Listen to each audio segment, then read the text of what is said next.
all of this mucky muck that's going on, you know, between the third day, because they're on the third, you know, supposedly at 3.5 years or whatever, you know, there's some things happening at It could be something like that. 7, you know, I don't know. Well, the it'll be whole fun thing, to but- find that out whenever we Yeah. get there. Verse 17 tells basically the what they do, actually. Verse 17 says, "For the unclean person, put some ashes from the burned purification offering into a jar and pour fresh water over them. Then a man who is ceremonially clean is to take some hyssop, dip it in the water, and sprinkle the water on the tent and the furnishings and the people who were there." And as Polly pointed out, back whenever we were setting aside the Levites for service, they were sprinkled too. You must sprinkle anyone who has touched a human bone or a grave, or someone who has been killed, or someone who has died a natural death. The man who is clean is to sprinkle the unclean person on the 3rd and the 7th day, and on the 7th day is to purify him.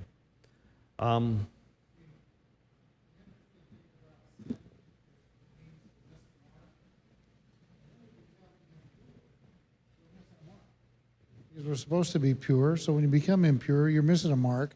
Okay. It's not that we oftentimes look at sin as this, it's missing the mark. Yeah. And if God's calling for purity, if you become impure, you've missed the mark of purity. So it's got to be rectified. And so we just got to understand it's not so much that this is some, you know, you've done something horribly wrong. It's just that impurity's got to be rectified, and this is the way to do it. Yeah, and I guess with that in mind, the idea that, you know, the fact that we're going to come in contact with dead bodies, often with no, you know, through no fault of our own. It's not like we're out looking for one, you know, something's going to happen and we're going to come in contact with a dead body. It's just something that makes you impure, and we have to take care of it. That's a good point. Good. I beg your pardon? Yeah, oh, yeah. Sure.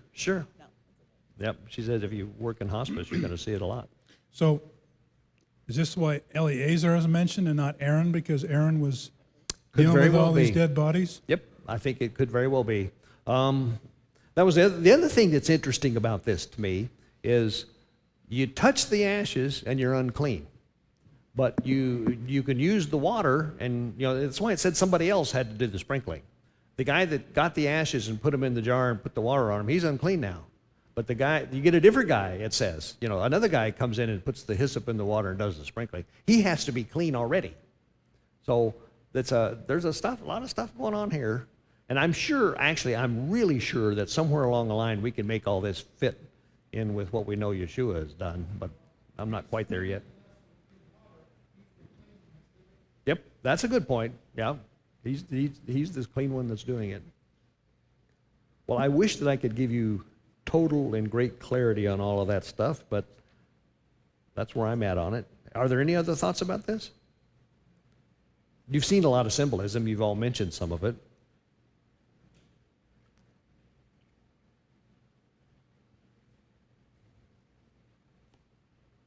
Okay. You want to go on? I like to see y'all thinking. That's good. Given that you're thinking, you're not bored to death.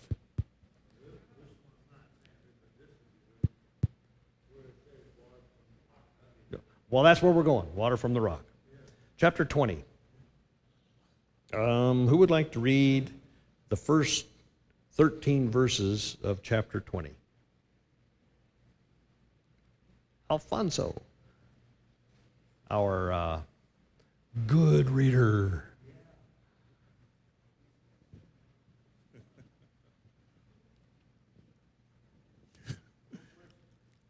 No pressure. Yeah, don't stumble.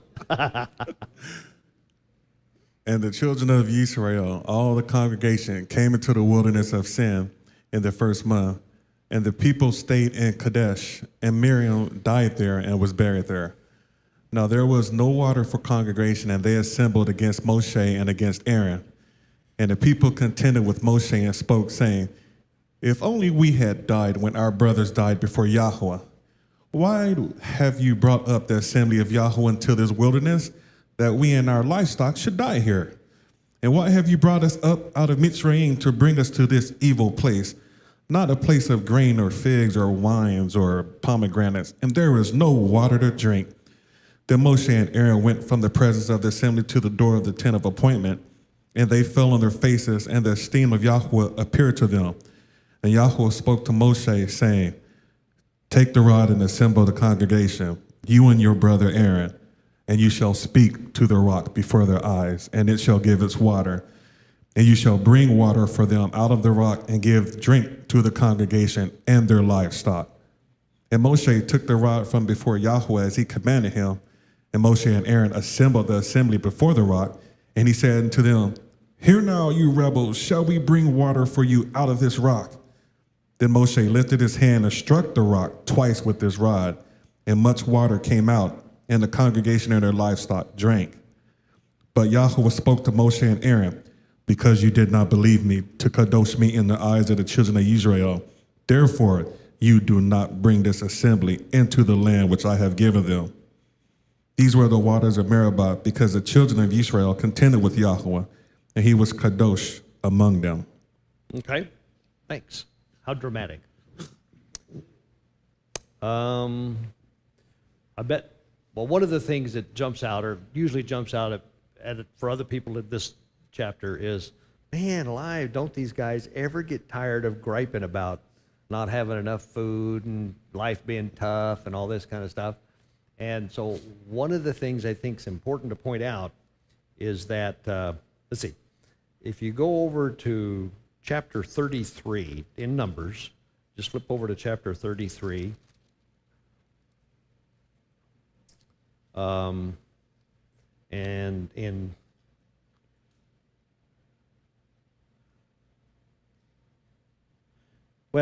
basically, verse 36. Numbers, what again? Numbers 33 and about 36. It says they left Abernoth and camped at Etzion. What 33 is? Numbers 33 is what you could be called in the AAA, AAA. It's what they call a triptych.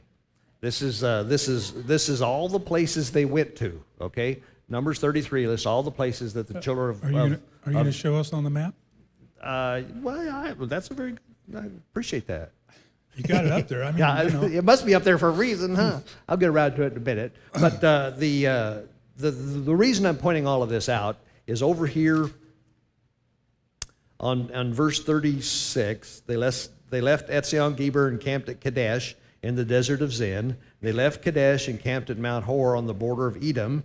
And at the Lord's command, Aaron the priest went up on Mount Hor where he died. We're going to get to there. We haven't got, Miriam just died. We just read what Miriam just died. The next few pages we'll read that Aaron died. But I guess the point I wanted to make is it's highly likely that 40 years have passed between chapter 19 and chapter 20. They've spent the larger part of 40 years. This is toward the end of their time in the desert, because the rest of Numbers is taken up with their trip north and up toward the plain of Moab. Okay, now's the time to use the map. My theory, if I could get this thing to work, here's Kadesh Barnea, where the stuff we just read about happened, okay? Now, where they go from here is they go this way up there, and my map doesn't go far enough, but they basically camp out right here, and then the whole book of Deuteronomy happens right here, and then they cross the Jordan River, which is right there not shown. So it's pretty likely that they spent the vast majority of their 40 years right around in here. So the reason that this thing looks familiar says, if only we had died when, let's see, did I do that right? Yeah, verse 2 in chapter 20. Now there's no water for the community, and the people gathered in opposition to Moses and Aaron, and they quarreled with Moses and said, if only we had died when our brothers fell dead before Yahweh. Why did you bring the Lord's community into this desert? Why did our livestock die here? Blah, blah, blah. No water. Same old story. We've heard it 14 times. But these might actually be the younger descendants of the ones who did this just 2 or 3 chapters earlier. This could very well be the tail end of that generation, if you will. So I just want to point that out, because it might not be the same people. You having trouble with that, John, huh? Well, Maybe not. I guess when you're complaining for 40 years, it's just natural to keep doing it right up to you're dead. Fair point. Fair point. But it could be. I mean, it could be that this is the end of the beginning, I guess, or the beginning of the end. I'm not sure which. Where I mean, I like your idea that there's this big time gap. Mm-hmm. But is it this? Oh, I don't know. I'm just wondering if this could be that this dialogue could have happened right after all these events, and then nothing for 40 years. I don't know. I don't know. Okay. Well, just keep that in the back of your mind.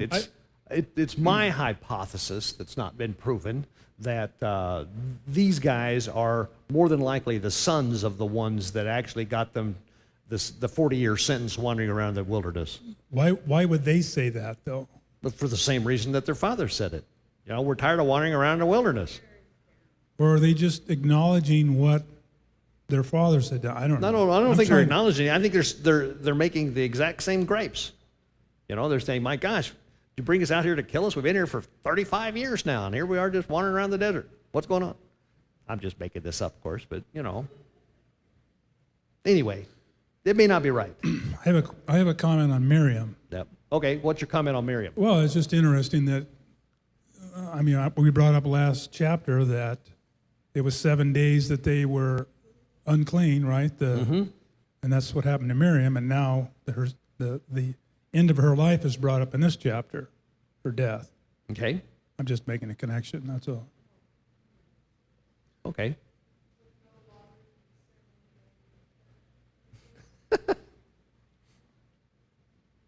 Well, the Jews say that Miriam was responsible for the water, and that when she died, water wasn't just automatically coming out anymore.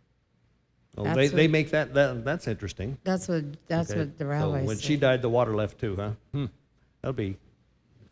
I'd like to see the scriptural support for that, but yeah. Marvin's got something, John. She's Aqua Woman? These guys have been walking around in the desert for 40 years. I bet they've been doing this the whole time. He's just documented this one. Yep. As a matter of fact, you could be exactly right. It could be it happens over and over and over again, and we just aren't told about it. We're only told about the important stuff. Yeah, But, that's a good point. I mean, it's like there's a whole bunch more that could be written, but who cares? These guys are losers. I mean, if I could be blunt about it. Yeah. Anyway, so they go before Moses and Aaron, and they're complaining again. Why'd you bring us out here to make us, starve to death, and no grain or figs or grapevines or pomegranates, and no water, no water either. So what do Moses and Aaron usually do? Hit the deck? They go fall on their face in front of hit the deck, fall on their face in front of the tent of meeting. And that's exactly what it did. Verse 6. Moses and Aaron went from the assembly to the entrance of the tent of meeting and fell face down, and the glory of Yahweh appeared to them. And Yahweh said to Moses, let's read very carefully what he said to Moses. Well, go ahead. This is deja vu, isn't it? Oh, I mean, yeah. not the complaining part. We're all aware. Yeah, but aware know of that they do this all the time, too. Well, but if you're out of water, you're out of water. I'm going to complain too. Okay. So, Fair point. I mean, before I think they went 3 days and they were complaining that they didn't have water. Well, you die after 3 days, so that's legitimate complaint. So okay. It's symbolic. Even though it sounds like they're griping, they may have a legitimate complaint. Yeah, it's fair point. Fair point. So starting in verse 8. Let's read 8. This is exactly 7. Yahweh said to Moses. These are his exact words, at least according to my nearly inspired version here. Take the staff, and you and your brother Aaron gather the assembly together. Speak to that rock before their eyes, and it will pour out its water. You will bring water out of the rock for the community, so they and their livestock can drink. So God gave them very explicit instructions, right? So he wasn't angry with them. He's not going to, steam isn't coming out of his nostrils. He says, go talk to the rock, and the rock will deliver the water. Where is it in, what does Paul's letters talks about? They followed the rock. Isn't it Corinthians or? That's kind of related to this. Okay. So Moses, this is verse 9, so Moses took the staff from Yahweh's presence. Where would the staff have been at this time? Where? Where would he have gone to get the staff? Yeah, it's in front of the ark. Yep, in front of the ark, just as he commanded him. He and Aaron gathered the assembly together in front of the rock, and Moses said to them, "Listen, you rebels, must we bring you water out of the rock?" Then Moses raised his arm and struck the rock twice with his staff, and water gushed out, and the community and the livestock drank. So you see, it's a subtle thing, but you see the difference between what Moses did and what God told him to do? Yeah. So what's the great sin? Well, we'll find out. We'll talk about that. Well, the thing is, I agree with John that God really wasn't mad. And Moses took it on himself to be angry. And the other thing is, and you know, he was sort of standing in the place of Yahweh, you know, to be doing this and saying that, you know, and that's why God said, you didn't set me apart. You didn't set me apart, and you didn't glorify me, Okay. you know. Wait, just pass it to your, well, okay. We'll go down there. We'll get you, Marvin. I was just looking up the word rod, and in Hebrew, it is the machteh, and that rod means it's the mem and the tet, which is a picture of the water, and the tet is the basket. So the rod is a container of water, and in the Strong's it represents the branch. So, you know, he is the vine, we are the branches. So the rod is the branch, which is us, and from out of us flow rivers of living water. So the water came from the rod, which was within him, Okay. which is in us. Did you have anything, Marvin? Yep. John loves our table arrangements. This is wonderful. No, I'm just looking at this whole journey that they're on. And, you know, we're sitting here giving them a hard time, which probably looking at it from God's perspective, they really are pretty bad, but they're not a lot different than we are. Oh, heck no. Yeah, man, I They're give you really that. not. Yep, I give you that. Oh, and like I say, I'm glad someone pointed out that being without water for 3 days is no small matter. Yeah, yeah. It's interesting. So he used the rod to split the water, to separate it, Yeah. and now he's supposed to, or he does use it, to bring it together, I guess. Yeah, it's interesting. Tanya has one. And think of how we are nowadays. 3 days without cable or Wi-Fi. Yeah, that's right. That's right. Yeah. No kidding. No kidding. So what else? What are some of the obvious differences here between what Moses did and what God told him to do? Well, I have a little, Okay. maybe looking back at Exodus 17:4. Then Moses cried out to the Lord, "What am I to do with these people? They are almost ready to stone me." The Lord answered Moses, "Walk on ahead of the people. Take with you some of the elders of Israel, and take in your hand the staff which you struck the Nile, and go. I will stand there before you by the rock at Horeb. Strike the rock, and water will come out of it for the people to drink." So Moses did this in the sight of the elders of Israel. So it's something he had done before, Yeah. and it may have just been, Exodus 17:5. So the precedent, that's a good catch. The precedent of striking the rock, it's not like he invented that. Yeah, last time I needed water, I did that, and it worked fine. Yeah, I'll even buy that. I think God, this is my opinion, I think God might have been okay with that, but the words he used are what really got him in trouble. John? So, what's the definition of a prophet? A prophet is someone who he speaks for God. He He's speaks for God. speaking God's words. That's what I was going to say. Yep. At this instance, it's not too hard to argue that he was a false prophet.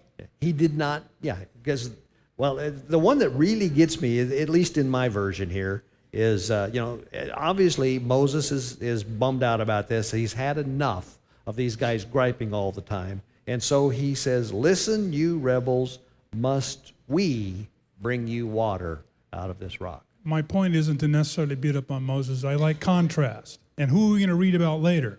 This rent-a-prophet called Balaam, not very much farther down the road. Rent-a-prophet. Right? Yep. And everybody, everybody is critical of him, but when he comes time to not say the words of Yah, he does say the words Yeah, he of Yah. does. That's a so good it's an point. interesting contrast. That is an interesting contrast. Were you going to say something, Bobby? Okay. So anyway, I remember when I first read this story, and for a long time I kind of thought that God was being overly harsh on Moses here. But I don't know. I guess I can see his point.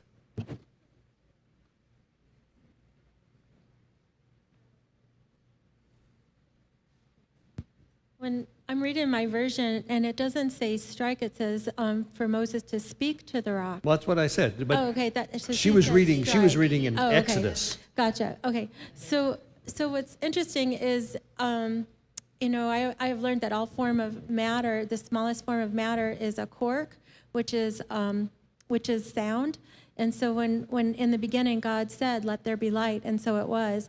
And so when God was commanding Moses to speak into the rock, because whatever you speak, that shall be done. Call a thing as though it were, and then it will be. And so he was calling him to speak forth what did not exist, but cause it to come into existence because of his words.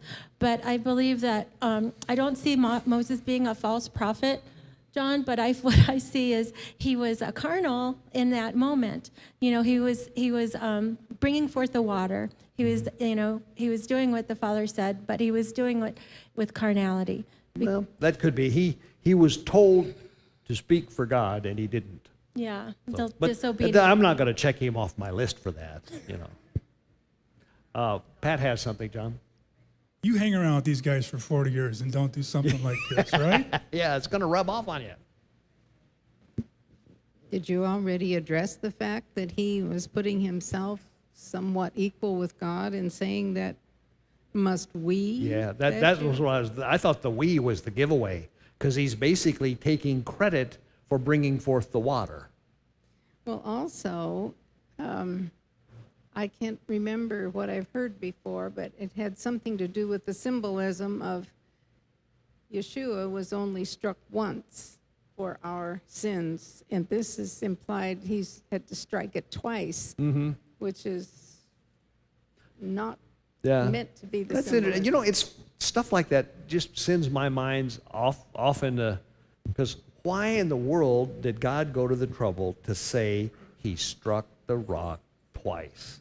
I mean, everything would have been just fine if they just took the word twice out of there. But God thought it was important that we know that Moses struck the rock twice. Someday I'm going to ask him. So the discrepancy is, he not only did he struck the rock as opposed to speaking it, but he struck it twice. Well, I mean, don't know. was he No, told to I speak? think you could make all the same arguments we've made without the word twice there. All I'm trying to say is, what's that word there for? And I'm also saying at the same time I haven't a clue. But I'm going to ask him. The real problem is that he struck it, and he said, must we bring water out of this rock? I assumed we was me and Aaron, but you're saying it's Moses and God. No, I'm saying it's he and Aaron. You're going to know it once you get to heaven. You won't have to ask him. Okay, I already know. Thank you. I appreciate that. That's good. That's good. Don't have to waste my time asking. Maybe the water didn't come the first time it was struck. He had to strike it again. That could be. That could be. He struck it once, and he says, oh my gosh, this isn't working. Whack, whack.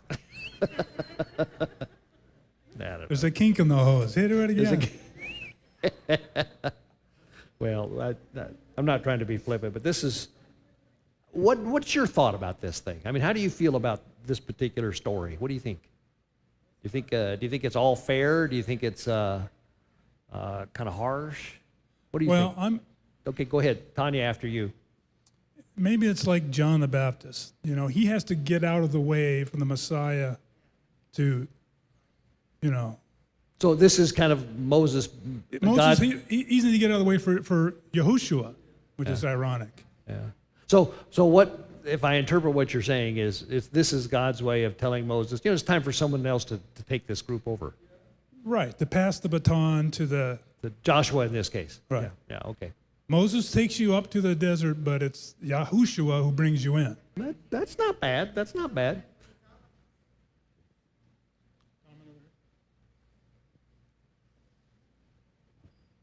I always thought it was, to me, it just seemed like even though Moses was disobedient and didn't do what he was asked to do, he wasn't taken out. He was allowed to continue for his disobedience. Yeah, but on the other hand, it was a pretty harsh penalty because you can imagine, spending 40 years with these turkeys, he really wanted to see it through. Well, he's 120 years. Of course, Yeah, that's true too. I'd be probably ready. been I would have happy. retired 40 years ago if I were him. You'd probably been happy if you could have gone in just for a day or so. Yeah. I agree with John because I think that Yehoshua was a perfect picture of Yeshua, and it's going to be Yeshua that brings us into the kingdom. That's a nice picture. I like that. Yeah, I like it too. Some of the reading that I did on that, the point was made that this was a way to point out that God was not God, see, the word I'll use is fair. He was equitable. Moses goofed up. Moses erred. So this is what happens. This was the punishment for what you did. And I'm not going to overlook it just because you're Moses. There's no rank has privilege here. This is you're just like everybody else. I don't know whether I agree with that or not, but it kind of makes sense. I could turn that same thing around though and talk about all the times that God was so. I don't want to use the word lenient because that's not really the word I mean, but so merciful. That's the word I mean, exactly. He's so merciful to people. Like, the guy that always comes to mind when I think about that's David. Yeah, David, man, that dude deserved to be zapped 4 or 5 times. And God kept him around because he was, quote, a man after my own heart, unquote. Yeah. So I just... Go ahead. It isn't that he's indifferent about it. He yearns to go in. Moses does. Yeah. But Yahweh has enough and says, no, that's it. Yeah. It's decided. Yeah. Yeah, it is not Later on. necessarily clear here, but later we will find that Moses this was a punishment for Moses. He was disappointed. It's not like he's saying under his breath, well, man, I'm glad I'm over that job. But then later, Yahweh says to him, it is too much for you. Mm-hmm. So in a way, maybe he just, he knew that there was somebody else that needed to take Yep. And we'll definitely give him credit for knowing that. Yeah. Okay. Do you want to move on? Okay. Comment over here. Okay. I was thinking maybe you were going to talk about this, so I was waiting, but isn't the bottom line, verse 12, why he didn't get to go in? It was because of his lack of trust or faith that caused him not to honor him in the sight of the Israelites? Okay, let's talk about that for a minute. How did because I really don't quite get that. How did what he did show that he didn't trust God? That's what I thought you were going to talk about. Well, let's open that up. Because to me, it's not like he thought he needed to strike the rock. Or maybe that's kind of what you were saying about the passage earlier. Maybe Moses was under the impression that, well, the way you get water out of rocks is you hit them. And when God said, speak to the rock, he just meant go ahead and hit it. I don't know. Maybe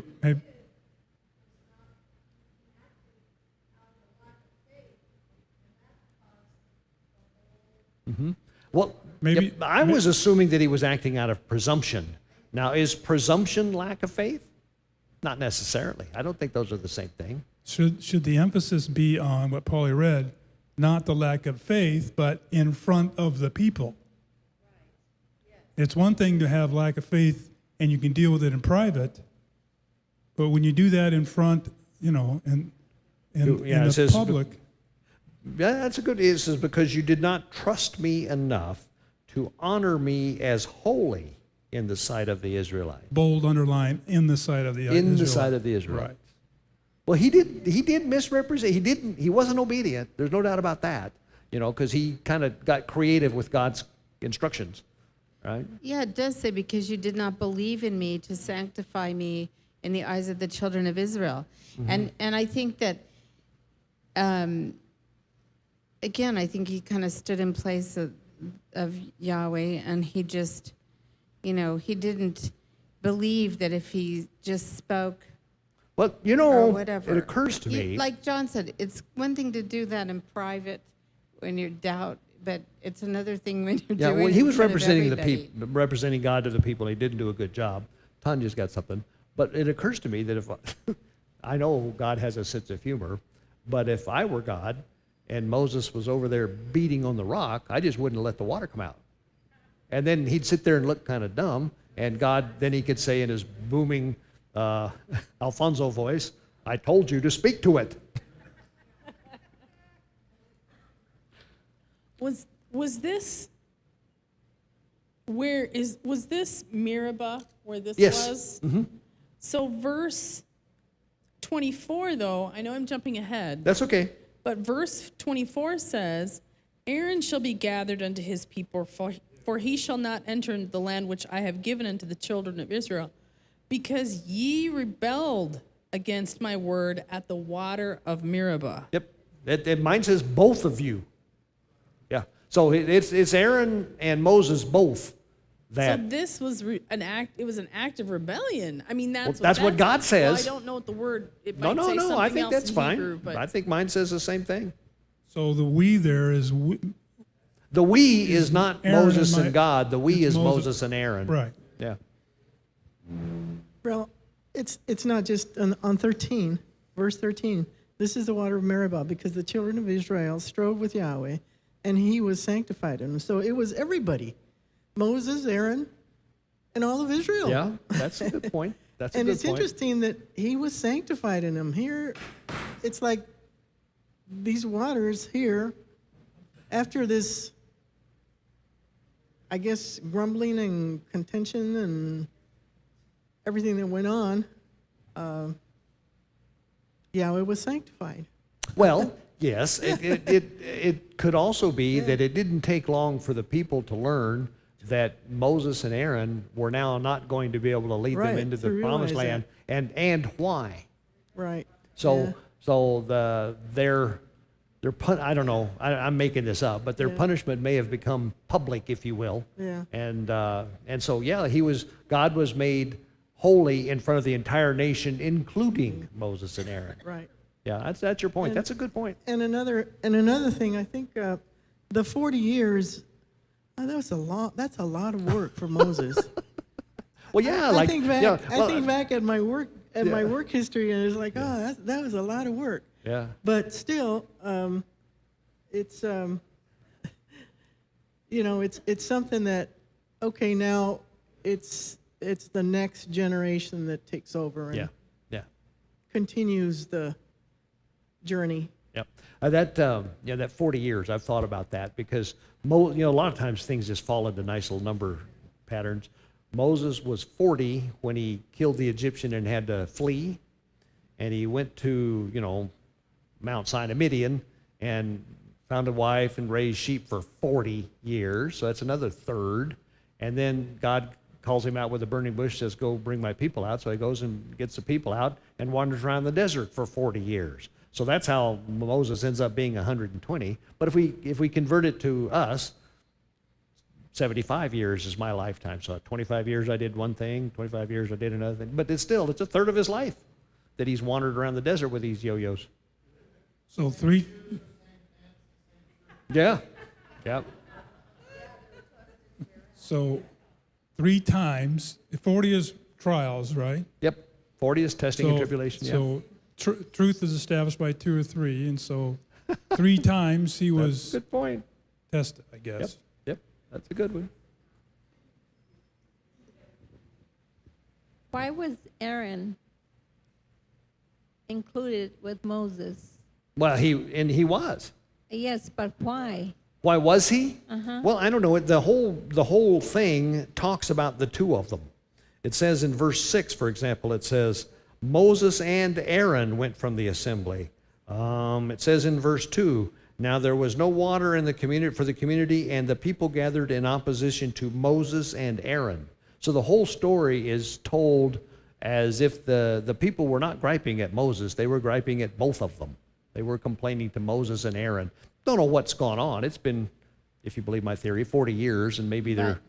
But it was Moses who struck the Well, rock. it's pretty clear from the passage, though, that Aaron is complicit, to say nothing of that verse that you read over here in verse 24. Aaron will be gathered to his people. He will not enter the land I give to the Israelites because both of you rebelled against my command. So, yeah, don't know why, but God holds them both responsible. I tell you what, I could make the argument on the other end that Aaron's gotten away with murder 4 or 5 times. Right. The Teflon priest lost his Teflon. Yeah. Darn calf just popped out. I like the emphasis of the fact that the world came into existence by the spoken word. Mm-hmm.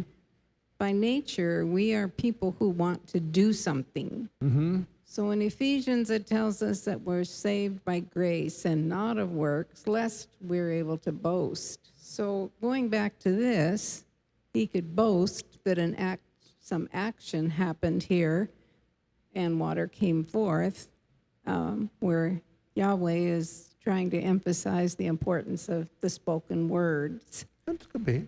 And that fits.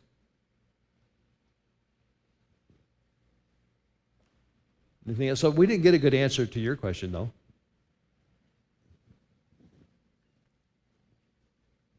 Going back to 2012, when it says, the Lord spoke to Moses and Aaron, that could have been out loud for the whole congregation to hear. Could have been. It could have been. Yep. And that's how he got credit for it, because the way they did it, God wasn't getting any credit for it at all. Yep. Yep. That's a good point. So anyway, I think that's a pretty interesting story. Let's go on. We only have 5 minutes. What can we do in 5 minutes? Well, let's read this because we can read it now. Cliffhanger for to see what happens. Tune in next week. Would somebody like to read from verse 14 through verse 21? That's only 7 verses. Read the next 7 verses. I'll read it. Thank you. I always like it when I get voted in.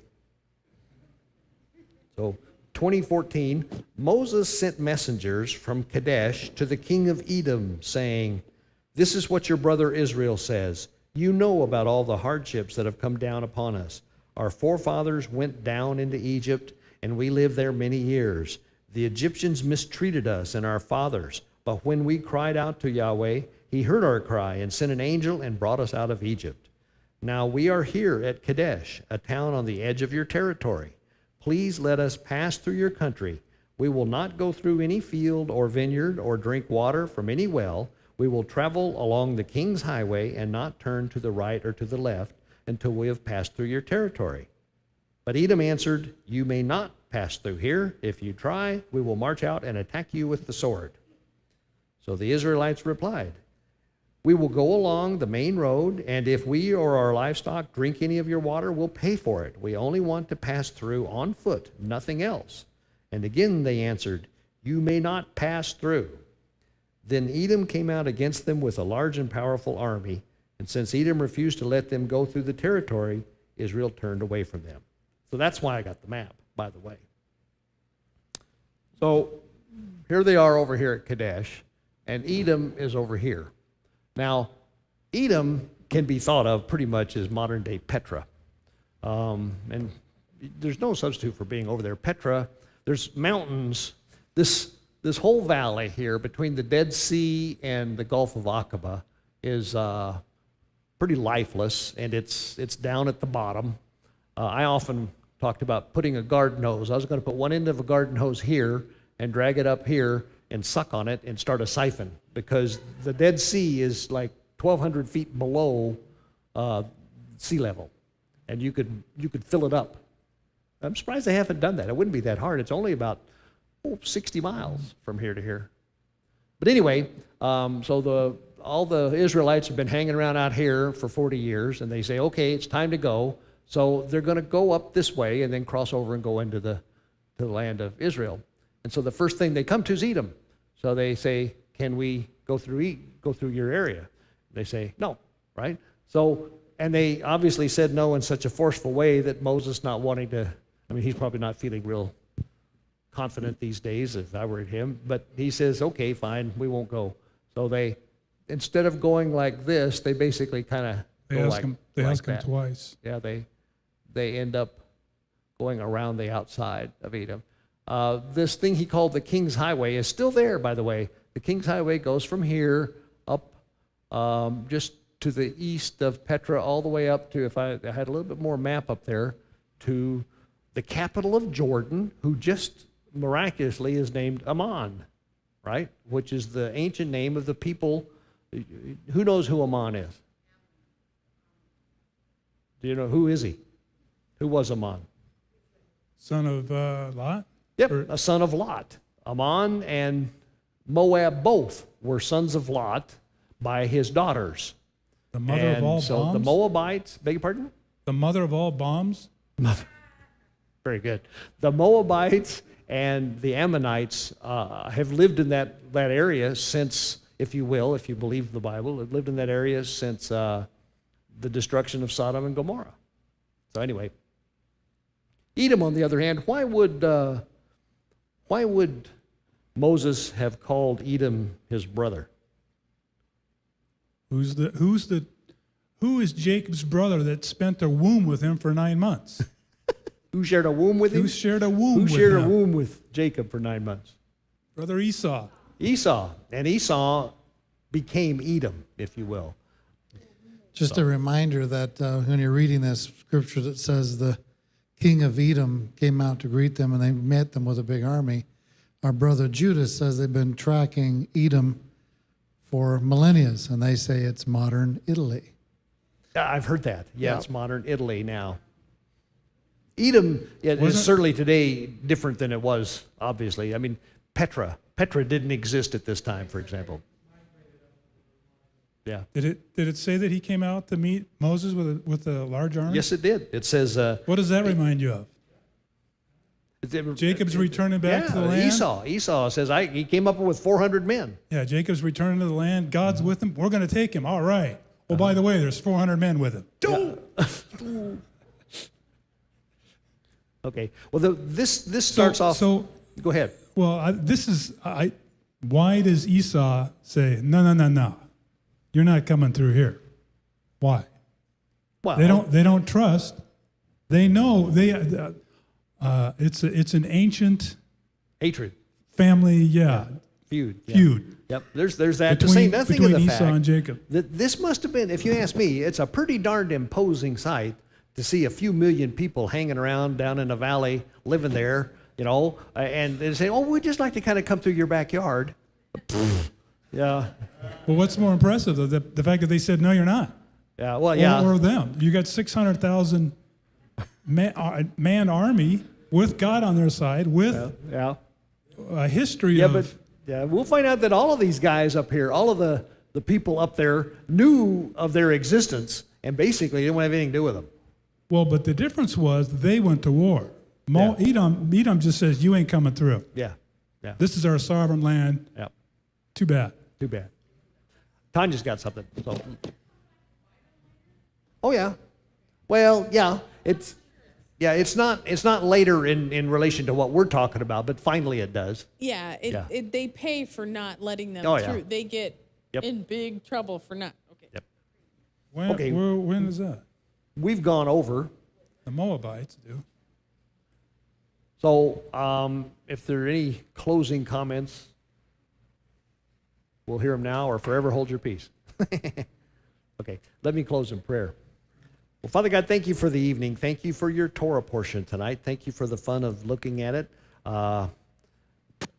Please correct any misinterpretations or misimpressions that we might have, and help us to just get the meat of your word. Help us to understand what it is you want us to understand, but help us to understand how much you love us and how you'd like us to behave. Take care of us, bless us as we move through this week. Keep us safe until we meet again next week. In Yahushua's name, amen. Thanks very much. Thank you, Jerry. Thank you. See you next week.